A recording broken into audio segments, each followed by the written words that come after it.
बिस्मिल्लाहिर्रहमानिर्रहीम। अस्सलाम वालेकुम। Welcome to bio with Afreen. आज का हमारा टॉपिक है cell. Cell the basic unit of life. अच्छा जी, हम इस सेल को बेसिक यूनिट क्यों कहते हैं? क्योंकि जितने भी ऑर्गेनिजम्स हैं उनका स्ट्रक्चरल और फंक्शनल यूनिट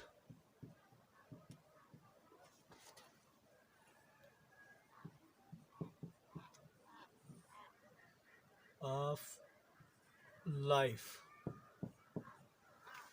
जितने भी ऑर्गेनिज्म हैं उनका स्ट्रक्चरल और फंक्शनल यूनिट जो है वो हमारे पास क्या है? सेल है। स्ट्रक्चरल से क्या मुराद है? कि जितने भी ऑर्गेनिजम्स हैं, ऑल द ऑर्गेनिजम्स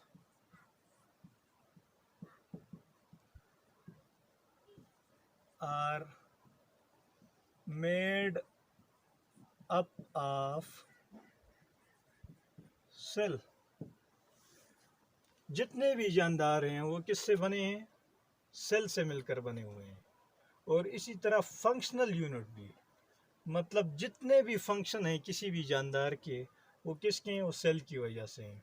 ठीक है, मिसाल के तौर पर अगर एक सेल है, एक सेल भी अपने तमाम तर काम जो है जितने भी एक जानदार को ज़रूरत है वो कर सकता है। मिसाल के तौर पर हमारे पास यूनिसेलुलर जानदार आ जाते हैं, bacteria,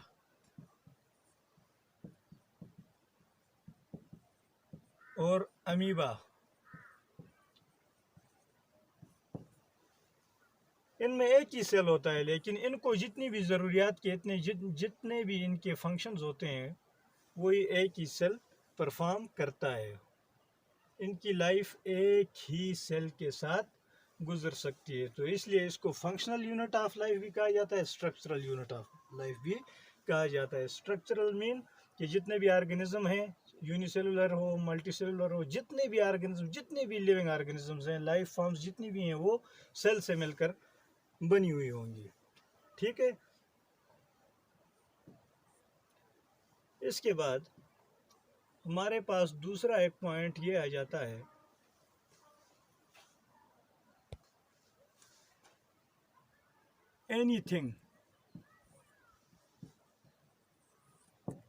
anything less than a cell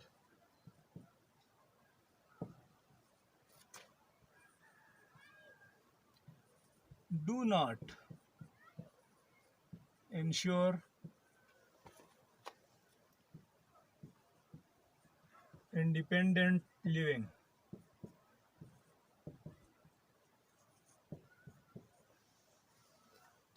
इसका मतलब क्या है?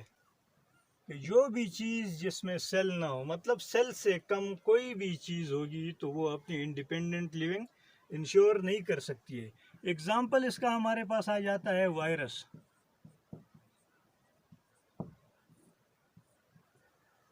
वायरस क्या है? नॉन लिविंग है। क्या चीज़ है? नॉन लिविंग है, लेकिन ये क्या करता है?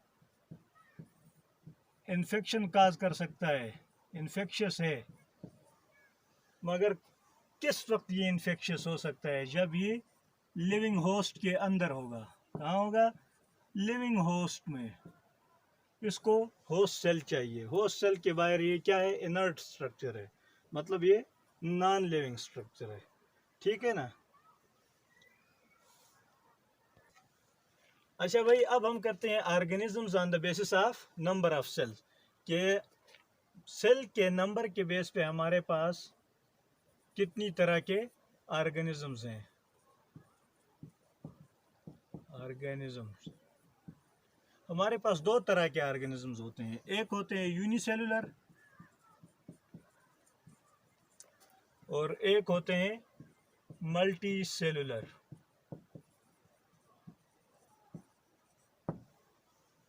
यूनि का वर्ड है सिंगल के लिए,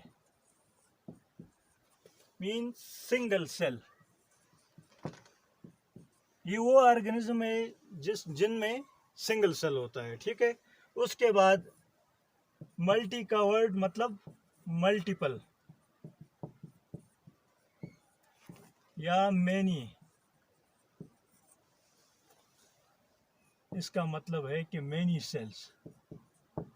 वो ऑर्गेनिजम्स जो बहुत सारे सेल से मिलकर बने हुए होते हैं उनको हम मल्टी सेलुलर कहते हैं, और जो एक ही सेल से बने होते हैं वो यूनिसेलुलर होते हैं। यूनिसेलुलर में हमारे पास आ जाते हैं बैक्टीरिया,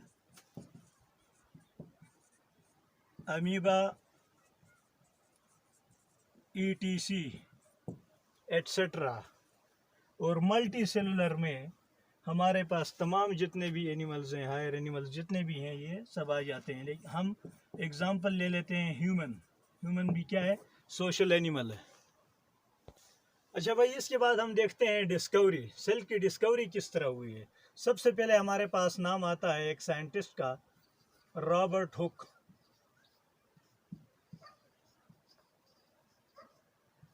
1665 में उसने क्या किया था, एक कार्क का पीस लिया, पीस ऑफ कार्क, और उसको क्या किया, माइक्रोस्कोप के नीचे रखा। तो माइक्रोस्कोप में जब उसने पीस ऑफ कार्क को रखा तो उसको क्या नजर आया, उसको कंपार्टमेंट्स नजर आए। और ये कंपार्टमेंट्स जो हैं वो हनी कम्ब लाइक स्ट्रक्चर बना रहे थे, हनी कॉम्ब लाइक स्ट्रक्चर। तो उसने इन कंपार्टमेंट्स को सेलुला का नाम दिया। क्या नाम दिया? सेलुला का, सेलुले या सेलुला, जिसे हम आज सेल कहते हैं। अच्छा, इसके साथ ये बात याद रखें कि रॉबर्ट हुक ने जो है डेड सेल डिस्कवर किया है। डेड सेल की डिस्कवरी जो है वो रॉबर्ट हुक ने की है, और सेल वॉल भी। हकीकत में उसने सिर्फ क्या देखा था, सेल वॉल ही देखा था, सेल का सेल वॉल देखा था, जो उसने बाकी जो सेल है उसे खाली नजर आया था उस वक्त। ये उसके पास जो माइक्रोस्कोप था, ठीक है ना। तो लिविंग सेल की डिस्कवरी रॉबर्ट हुक के पास नहीं है। रॉबर्ट हुक ने डेड सेल डिस्कवर किया था, और उसने मेनली जो है एग्जामिन जो है उसने सेल वॉल को किया था। अच्छा, सेकंड नंबर पे हमारे पास आ जाते हैं एक scientist, Anton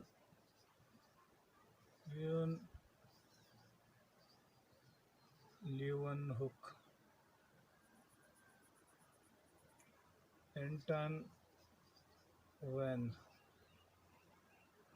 Leeuwenhoek, Anton van Leeuwenhoek. इसने क्या किया, इसने 1674 में लिविंग सेल को डिस्कवर किया। Living cell. तो अगर क्वेश्चन आता है कि लिविंग सेल को सबसे पहले किसने डिस्कवर किया था, तो एंटन वैन ल्यूवेनहुक ने। और कब डिस्कवर किया था? 1674 में। तो इसने सबसे पहले जो है लिविंग सेल को डिस्कवर किया था। कुछ बैक्टीरिया और प्रोटिस्ट, कुछ प्रोटिस्ट को भी इसने डिस्कवर किया था।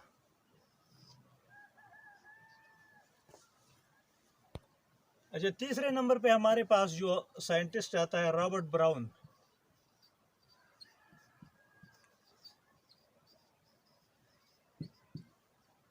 रॉबर्ट ब्राउन ने क्या किया था, 1831 में उसने न्यूक्लियस डिस्कवर किया था। क्या किया था? न्यूक्लियस डिस्कवर किया था, ठीक है ना, डिस्कवर्ड न्यूक्लियस। और न्यूक्लियस को क्या कहा जाता है? Brain of the cell. Cell का ब्रेन किसको कहा जाता है? न्यूक्लियस को।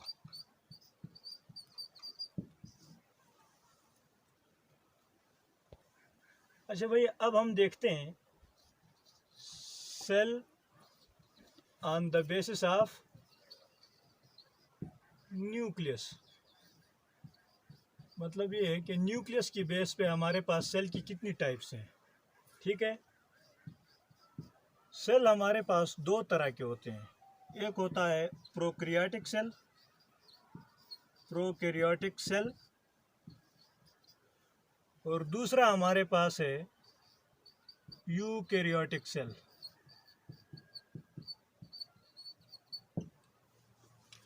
अच्छा, प्रो की क्या मानी है? प्रो से हम क्या मतलब निकालेंगे? मतलब बिफोर या प्रिमिटिव।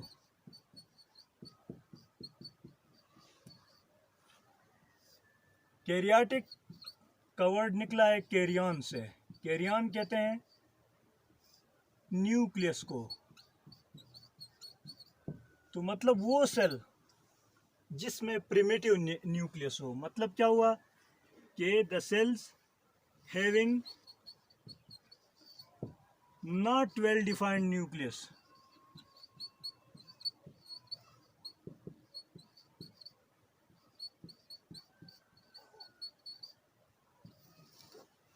अच्छा, दूसरे हमारे पास आते हैं यूकैरियोटिक सेल। यू के क्या मानिए? यू का मतलब होता है ट्रू और कैरियोटिक का लफ्ज़ कैरियन से निकला है। इससे हम क्या मतलब निकालेंगे कि ऑर्गेनिज्म जिनमें ट्रू न्यूक्लियस हो, मतलब वेल डिफाइंड न्यूक्लियस।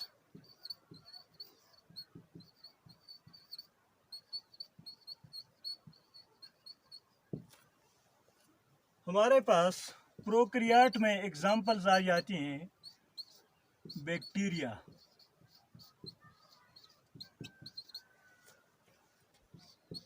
और इसमें जितने भी एनिमल्स हैं प्रोटिस्ट आ जाते हैं, और उससे ऊपर जितने भी एनिमल फंजाई जितने भी हैं, प्लांट्स हैं, प्लांट्स,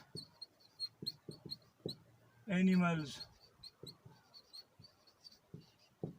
ये सारे यूकैरियोटिक सेल की एग्जांपल्स हैं। ठीक है।